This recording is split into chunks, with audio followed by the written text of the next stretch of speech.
pipimu sik duren sajure. sok ben nek wis umurmu 70 tahun melorot. Bangkamu namon kemit saiki jos. Sok ben sekmu welut, sok ben wis tuwek naga. Aja sia-sia karo wong wedok. Kok galak men to urung-urung ya. Ya kudu wong wedok iki kudu galak. Iki ya kerja, Mas. Aku ki ya golek dhuwit ora wong lanang tok, Aku ki ya Dudul lho kok. endah. Sik to, akeh wong e. Terus Bir, ayo terus Bir. Samane aja mencela-mencela ngono kuwi. Ngono ki menghina wanita. Wong wedok, Saiki wong wedok iki wis pinter-pinter. Saiki wong wedok iki berpendidikan tinggi bisa bekerja. Saiki don ada presiden wanita. Samane aja ngenyek. Lek jiwit ya aja kono tok, Nduk, ya apa to. Sampeyan iki kok sia-sia karo wong wedok.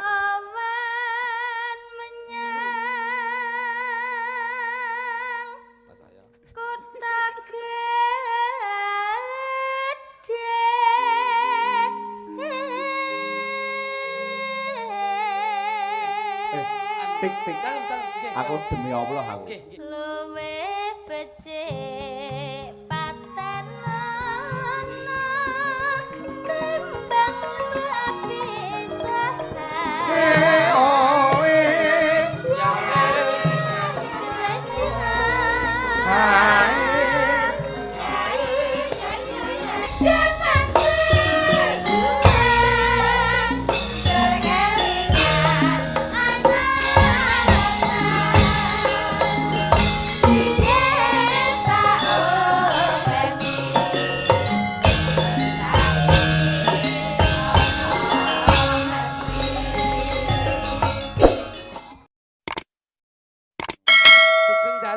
Cangik Yuli Mbok. Alhamdulillah. Alhamdulillah. Rawuh jam pinten iki mau?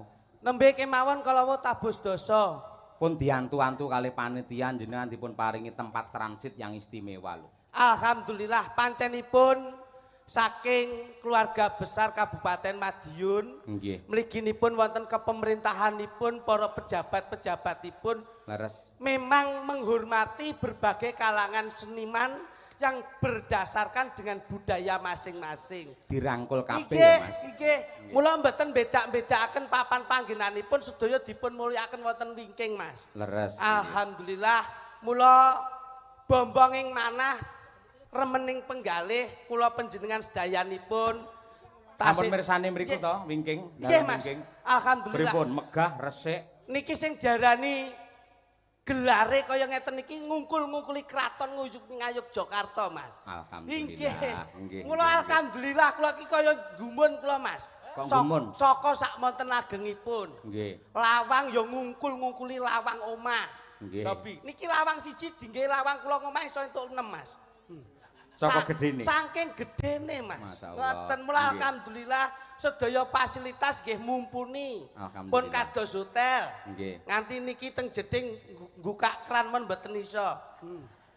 Niki Saya tau sampeyan berdua iki lak seniman kondang, sabane ngendi-ngendi kok ya ora modern babar pisan. Ah wong niku luwih becik lak napa wontenipun to, Mas. Sok kala sok kemerten ning lak ora ngerti lak njur malah ngisin-ngisene. Sok tahu. Nggih. Lah piye to kuwi? Lho, lah pripun lah Mas kula niki pun kula kandhani, Mas.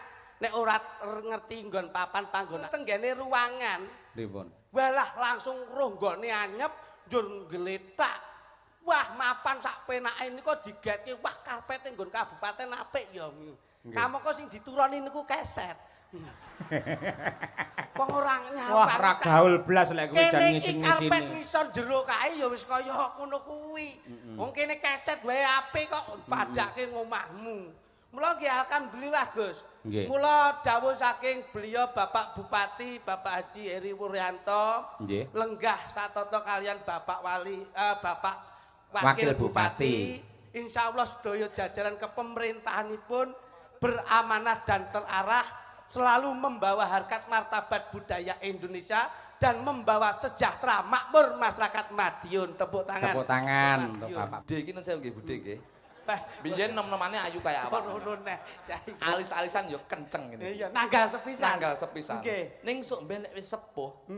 Alise piye? Wis ora nanggal sepisan, Mas. Nanggale 28. Ya ora? Nggih, nggih. Mane aja kemayu kowe. Nggih. Pipimu sik Duren sajuring. sok ben lek wis umurmu 60 70 tahun melorot. Bangkakmu namon kemit saiki jos. Sok ben sekmu welut, sok ben wis tuwek naga. Karena sepuh Mas, sepuh. Iya. Iya. Ya ora? Anu pundake nrajung Mas. Nraju emas, sok ben wis gak emas neh, wis seng pisan. Bleh. Astane nggandewa pinentang. Gandewa pinentang iki saiki, sok ben nun sewu, kowe wis kepleh. Payudara. Iki sik enom sik nyengkir gading. Masyaallah iya. Sok ben wis kaya kresek Indomaret lah. Pak. Wis untune lak miji timun. Miji timun saiki. Sok ben wis miji tewel. Dadi kene blendi tok kene. Medine kowe ora trima, Bir jumeneng. Duduk. Bir kita ayu. Neneng. Harkat martabat wanita aja nganti tergeser karo wong lanang, Nduk. Pilih. Aku nek ngarani Mas Lori yo ngengkel kok. Ben rasane. Dok. Salah satu sarjana seni, mestinya ada pembelaan untuk kaumnya. Harkat martabat kaum wanita harus kamu perjuangkan. Sampai ini aja ngenyek karo wong wedok Mas. Sekarang itu banyak wanita tuh yang berpendidikan tinggi. Orang mung wong lanang tok. Contohnya kayak enek pahlawan Raden Ajeng Kartini. Loh, emansipasi wanita sampai aja sia-sia karo wong wedok. Kok galak men to urung-urunge. Ya kudu wong wedok iku kudu galak. Lah iki lek ngempet wis suwi ki mau mergo kowe omong mau. Heeh, gara-gara kat mau hidup wanita akad mau semangat dhewe nyekel wig. Hidup wanita Bapak Ibu. Hidup wanita kok Bapak Ibu Yo, gundul. Ibu tok deh lah. Golek loro. Kowe iki tak jago lho, Nduk. Kok malah bleset iki kepiye? Hidup wanita. Nah, ngono. Hidup wong wedok. Aku ki mbok kira apa, Mas? Aku Dandan ngene iki mung krana kanggo nyukupi keluarga, tanggung jawab ning keluarga. Rumangsamu kok ming sawang. Aku ya kerja, Mas. Aku ki ya golek duit ora wong lanang tok, Aku ki ya dudul lho kok. endang. Sik to, akeh wong e. Terus Bir, ayo terus Bir. Samane aja mencela-mencela ngono kuwi. Ngono ki menghina wanita. Wong wedok e. Saiki wong wedok iki wis pinter-pinter. Saiki wong wedok iki berpendidikan tinggi, bisa bekerja. Saiki don ada presiden wanita. Samane aja ngenyek. Lek jiwit ya aja kono tok, Nduk, ya apa to. Sampeyan iki kok sia-sia karo wong wedok. Sampeyan aja kaya ngono. Seharusnya tuh wanita dihormati, dideni ngono kuwi dihargai. Kowe iki nyapa wani karo aku. Ya iki apa? Kok kae kok aku iki lho. Ora wani. Bales rene kok bales kancane. Enggak no, aku enggak berani no. Enggak boleh. Ora wani. Nyapa kok ora wani iki nyapa? Ngene kok ya cilik petawa Bunda ya. Kudune kowe mau piye, Nduk? Kudune wong wedok ki dihargai, dihormati. Karena sekarang itu derajat kita itu sama. Saiki dilindungi badan hukum barang saiki wong wedok iso berpendidikan tinggi. Sing mbok bisi aku apa iki? Ora enggak. Aku tidak menjelekkan, tidak piye ya, membeda-bedakan lah. Ya termasuk jenengan ki termasuk apa ya? Saya muliakan lah sebagai seorang wanita itu persamaan gender. Lah kok mang bude mang mbok ece mang piye? Aku ora ngece, Nduk. Kowe ya kaya karo ibumu lho. Aku ora ngece. Gak sopan ya sampean. Saya cuma membandingkan. Sampean biyen ki nalika ibu ndarbeni ngono. Aduh, Garbini. Sampean. Sik, saiki malah kecekel Bir. Pripun, Pak? Dhek bae karo wedok wedi. Mau omong renorno kowe lho ora ngadeg. Bareng sampean ngadeg terus nuding-nuding wedi. Kowe aja wedi, membelani kaumnya sing kendel. Bir kita, ngono. Bir kita. Bir bintang. Bir kita. Ya kaya jaman biyen kae lho, tak warai. Kembang kelpu. Ora kuwi. Kowe lawas banget. Nggih. Rumangsamu ngono. Anu kula setunggal Dik. Lho, Gosek to. Wong pikir kerja sik ndak tak mikir konsumsi barang ki lho kok iso. Gak nduk iso. Tresnanono kaya ndene sampean tresnani garwamu. Lek sampean tetep tak tresnani cah wis to. ngono. Aku ora beda-beda. Ya mek aku iki mek ngelingne kaya budhe iki sehat. Dadi nun sewu iki iso dinggo patuladan. Lah, aja kaya ngono ya Mas ya. Iya, iya, toh. Aku Kudune sampean iki menghargai Nah, wanita. wong wedok ki lusen. Nek ya tak lus, jan ya nek iki bojoku tak lus kok turu. Kaya kucing nganggur ae siswi. Nggih nyelani sekedap menika. Kadung nek ngetokke swara lak kepenak to, Pak. Diwe kepenak iki. Nggih. Assalamualaikum warahmatullahi wabarakatuh. Waalaikumsalam. Katur dumateng Pak Cahyo Kuntadi. Kula nyuwun gending sambung wanci dalu sesik deman. Nggih. Gending menika kula aturaken dumateng Bapak Haji Hari Wuryanto. Bupati Madiun saking kula Bapake Nopek. Wah nggih. Mbah Kakung nggih. Mbah Kakung. Nggih. Sembah nuwun iki ya kanca Bapak Nopek ya iki kanca komedian tapi beliaunya di komika di stand up komedi. Nggih. Nopek iki dulure akeh. Nggih. Ya Nopek, Sapek, Cepek, Gopek ya. Kuwi jeneng kuwi Bir. Dadi iki engko sesideman. Oke. Nggih. Sampean bawane iso? Saged. Oh kene gandeng iso 100. Ya, terima kasih Nggih. Pak Cahyo. Mas Klitik nggih saged bawa Saged, Mas. sesideman? Nggih. Ah, 100. Yes, Pak Dewi. Mas Kluthuk bawa sesideman saged. Sakit Mas. Cobi monggo bawa riyen. Nggih.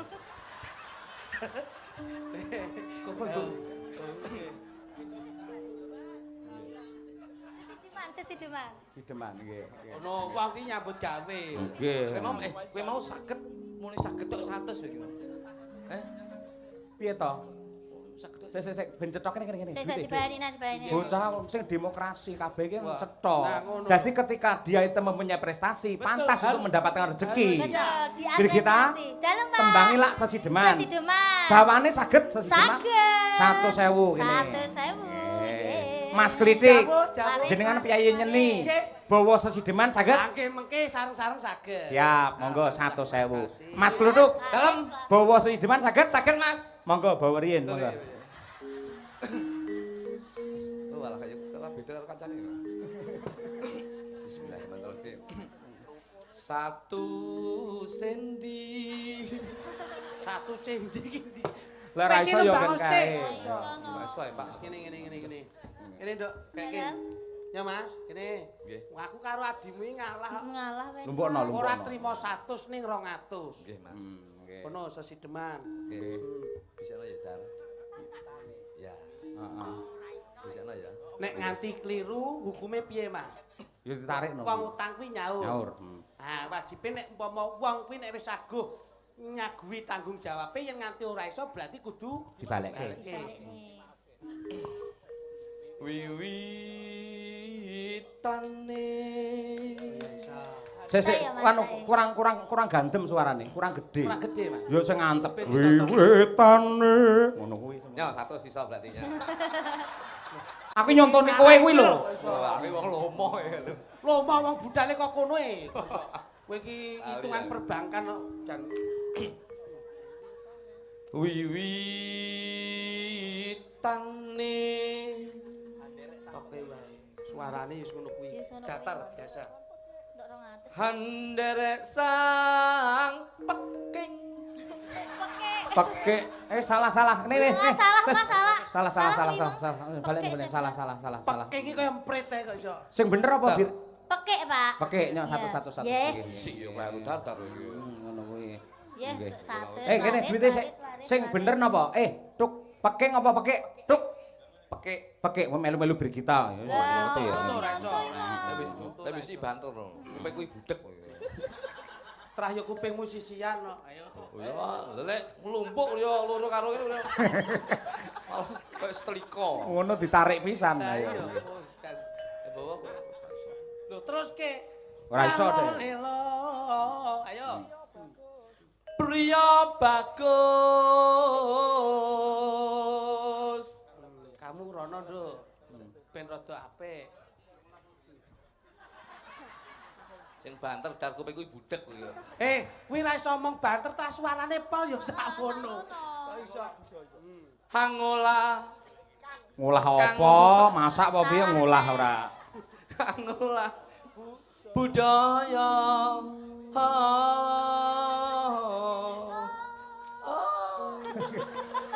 Wis tontonan Bir, rusak musuh iki kok ora. Seniman ki disinaoni tenanan. Kowe iki nek kepengin iso bawa, tuku gamelan. Ngono lho. Ora kok gender, ora kok demung, ora kok saron. Sing penting duwe gamelan rakitang wesi. Aku njakane dana hibah ra mudun-mudun. Tuku gamelan. Wis. Nah, ngono lho. Bonang tok sitok to. Karepmu bakal kuwi. Ora.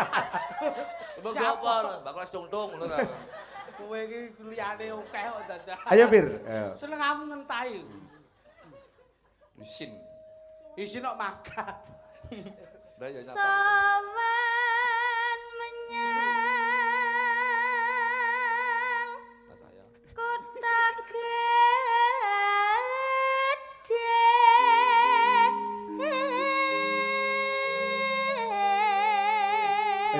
Tik. Aku demi Allah aku. Nggih, nggih. Iki masmu kan tau nusul aku ning Tulungagung. Leres. Karo kowe ning tekamu telat. Dhisik iki. Piye nganti saiki karo adikmu Kritik lak kompak. Kula jane pun pripun nggih. Nika mesti ditokne le ngompane mesti banyulan lawas-lawas terus. Kula jane pun aras-arasen. Apa menten tiyang sanes nggih kula pados setelan sanes. Iki lho omong kaya ngono kuwi. Mas. Ya lang gampang ngedu ya. Mila sanjang ngoten to Mas. Tenan demi Allah ngono kuwi, Dek. Mas, bapake dek ingi jam 12 bengi ngimpeni aku. Pak Jolego ngimpeni aku. Ben piye? Letik iki dina-dina iki akeh prahara sing mlebu ning nggonmu karo masmu. Kowe kudu siap siaga. Kepiye-kepiye kae dulurmu tuwa. Kowe kudu sabar. Aku ora tau nesu. Ngimpeni kowe jam piro? Jam 12 bengi. Jam 1 ngimpeni aku pae. Lho. Jam piro? Jam 1. Duk, Muni piye? kowe kudu iso ngomong adimu Kritik. Lho. Mergo adimu Kritik iki pikiran lagi mobat mabet. Iya.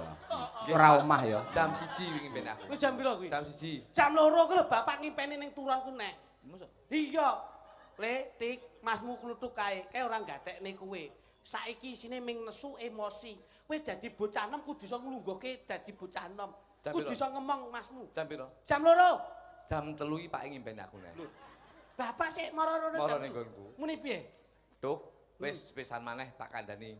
Pak iki sing biyen sing tirakat, sing ngunduh mung anak-anakku. Dadi yen iso kowe karo Kritik kudu rukun. Wis ngentok lap Pak ngalih neh. Kuwi berlap kuwi terus jam 4 ngimpeni aku neh. Wah, sregepe to, Pak. Jam 4 ngimpeni aku Mas Cahyo. Nggih. Letik masmu klutuke kilap. Saiki mbasa wis kondang wis tenar. Saiki njur lali babot bibite mbiyen kepiye. Jam piro kuwi? Jam 4. Jam 5 ngimpeni aku. Muni piye Mas? Tuk. Ya aku wirawiri iki luwe yo wae Mas go pecel ae. Masa yo kowe iki asih yo nyemoni wis. Ya Bir malah tekan dindi ora. Ah, wis lambene Mas ini. Layakno, saiki wis wayangan wis arang-arang. Lah ngopo? Cipake mbiyen dadi pemain orkes. Sopo? Apa? Mas Cahyo. Wong piyayine dosen kok pemain orkes piye? Lha iki mbiyen tukang acak-acak. Lah kuwi terakhir ning kono. Lah piye? Kuwi nggo kendang, kuwi nggo jedor, aku nggo kuwi piye? Ya. Ketoke nonton. Ya kok Ayo. praktek. Dajal apik ora. Ya Bir. Bendera terus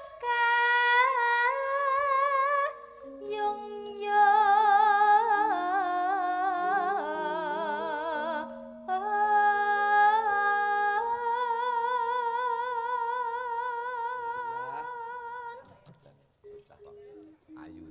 Saman semester piro Nduk Sayu? Sudah Sarni. Sarni. Sarni ngerti pura Ngerti sampean Pak piro? Sarni? Sarjana seni. Oh, sudah. Sudah. Lah kowe apa, Duk? Sartem. SSN. Sarni. Sarni. Aku Sarno. Apa kuwi? Tukang son. Berarti Sarno ki nyasar rono-rono. Oh iya. Sarjana seni ya? Pun ngajar, sudah ngajar. Dede. Kalau anakmu iki dididik ben iso sekolah Ben iso, menengah kaya iki. Ndak ingin nengah kejuran minggir nih. Lah yo ngono lho. Raketang sithik, raketang anget-angetan. Aku iki tengah cak-cak. Iya pendidikan kok iso tekan kali barang. Maksudnya ini perguruan tinggi. Ndengi dhuwur sampun bledek. Mbuh. Nduk. Selendang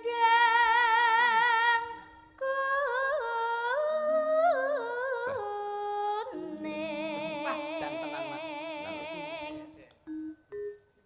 kang saking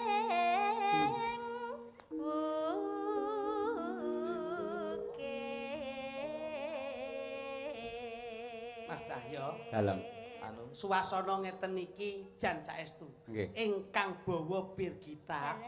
Daharane sekul pecel, Ciri khasnya Madiun. unjukane kopi susu, Nah. udute ji samsu, nyetel radio RRI Madiun sing dalang Mas Cahyo Kuntadi wayang kulit gremes ricih-ricih Samben bledek bongkok kowe. Kowe iki kok ngono meneh Lah udan-udan nyetel radio gendeng aja nih. Wong saiki mu TV digital ya akeh. Ketok lek wong lawas ya. Loh, lah nek piyayi sing gunung-gunung ya langsung nyetel TV digital, YouTube langsung kok nyetel radio ketok melarat. Kepiye saiki radio sentolep sik penting. Wong sing penting iki tak pikir iki lho. Yen pangapunten panitia. Piye? Menawi waranggono menika saged dipun pasunggatan sego pecel. Nggih. Menawi budhe jangan paringi sing wonten duduhe, Pak. Menika Bude Warti. Lah ngopo? Biar sama ya pecel to. ya biasane iki nun sewu lho. Nun sewu tiang sepuh menika lek mboten enten duduhe niku untuk menjaga kesehatan. Oh, dahare angel keseret to. Sop nggih budhe nggih. Sop. Kersa sop nggih. Sop kersa nggih budhe Warti nggih. Sop. Sop. Sop napa niku? Sop buntut no, kersa sop wonten. Kersa nggih budhe nggih. Kersa buntut. Sop buntut. Buntut napa? Buntut truk. Kaya ora kok buntut apa. Nggih sop ngoten lho budhe. Jenengan niku kaya Wis jajal. Kowe kok nek nganti iki budhe iki nesu begitu ngadeg mekrok lho kuwi. Sakne budhe anu panitia sing ngeten duduhe Budhe Warti nggih. Sakne aja guyang-guyu ya. Sop nggih. Nek mboten enten duduhe sereten biasane. Dadahi piring apa ora? Kok mangkok apa piring? Polos penek kembangane. Iki lho sope iki lho enek kembangane mangkok apa piring? Sop nggih Budhe. Sepuh ini gampang sumu. Nggih, ngono sebab apa?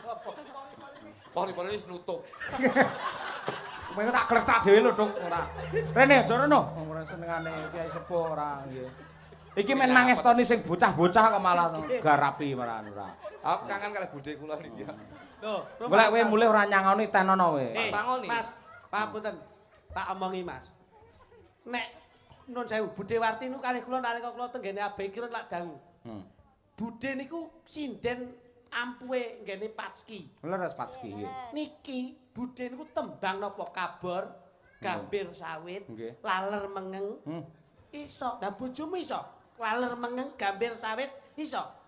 Ndek ngilah rijo jos. Bojoku Ora eneng yo. malah iki tak delok ning YouTube budhe iki lagi sinau tembang sinarengan nggih budhe nggih. Walah. Sinarengan. Lah terus sinarengan terus apa mudeng notasi? Loh. Kote kuwi lho. Iki Anu nadane G budhe. Ah iya. Berarti nggih. Nggih niku kluthuk gendeng niku. Ayo. Yo bir. Kowe kok nek kadung buke nesu dimiki mbuh kowe. Mui gundulmu serenek apa-apa. Yo. Suara. Hidup orang! Ya, kowe ngegageti kancane. Bisa toh. Kok hidup wong lanang Pas iki kene hidup ki kan ya kabeh ki butuh. Bisa ki budhe, saya ora budheku kok ya. Gawanane kok donat to budhe. Kowe iki matane. Oh, sepon. Tik, dulurmu kan rene. Pakai donat. Kelo, Mas. Tipe saput. Mas, kelo. Piyayi iki nek sik nggawe ugeman Jawa. Nek bocah saiki lak permen to. Nggih. Budhe iki malah kencur. Mergo apa? Iki mujarab iki. Iki obate wong Jawa mbiyen kencur. Lah kowe bojomu apa saiki?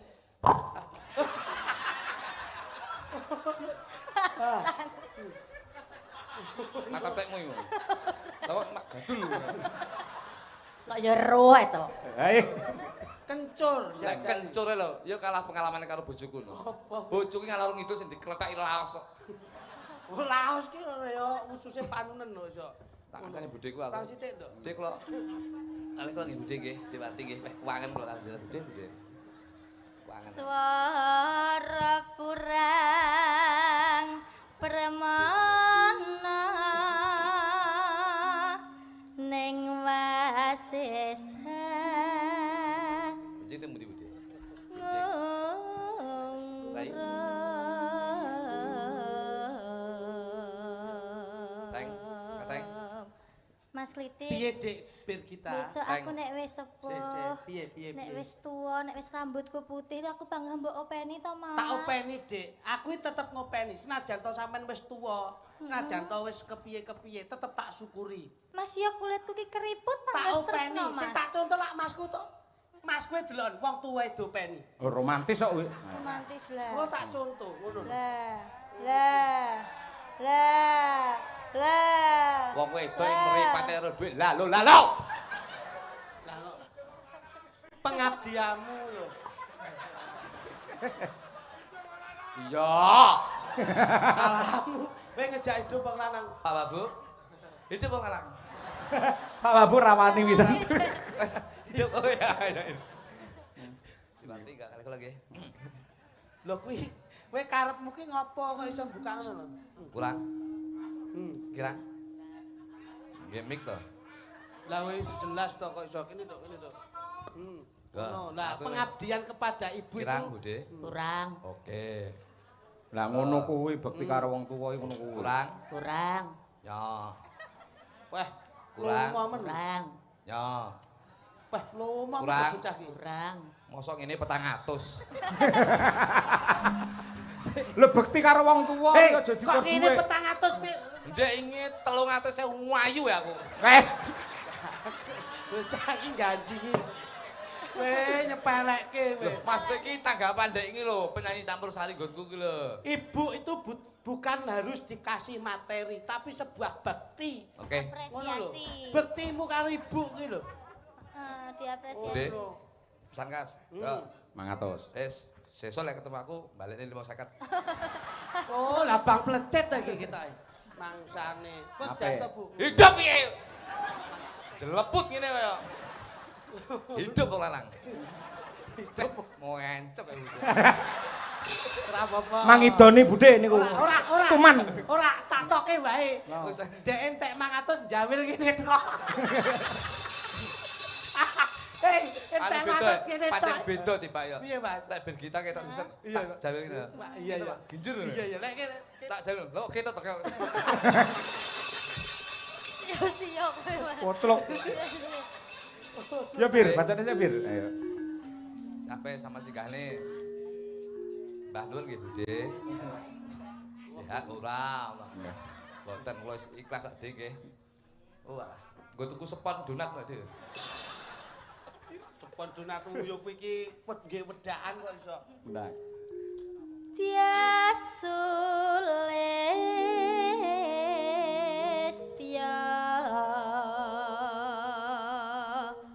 pijer ngencangake alis. Masuk sesideman. Monggo aja lali. Sing komak tok dong. Tantu kentung. He. Ya ta pengecek ta. Anu nggih sesen loro ya, Mas. Terus no sesideman.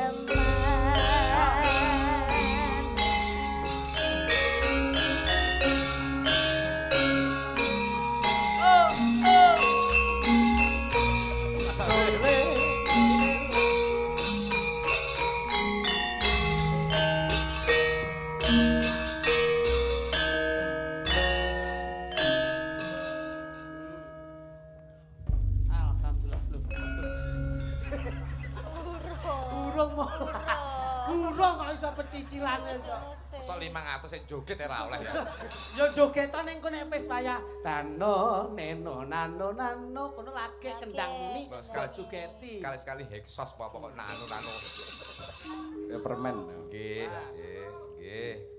Luwe becik patenono timbang lapisan.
Tulung Agung Mas.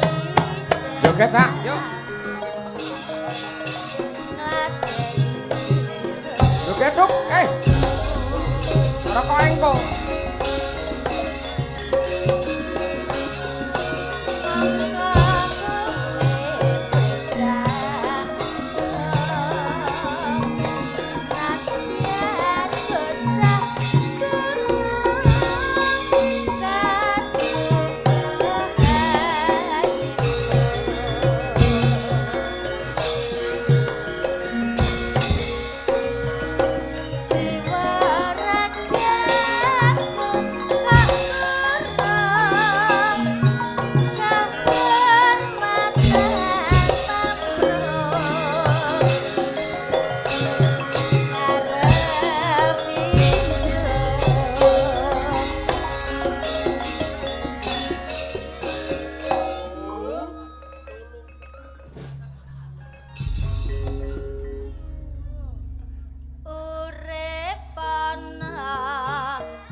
Caping gunung dangdute Mas.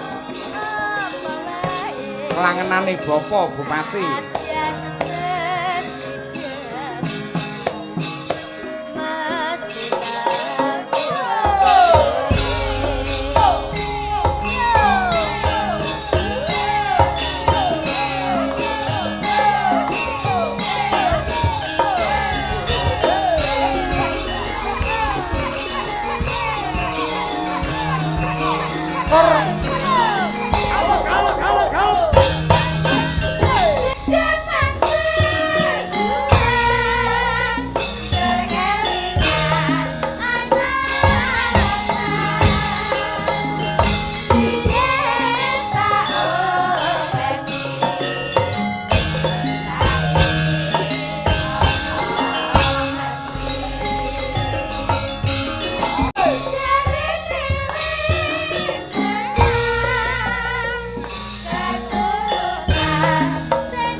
Terima kasih Mbak.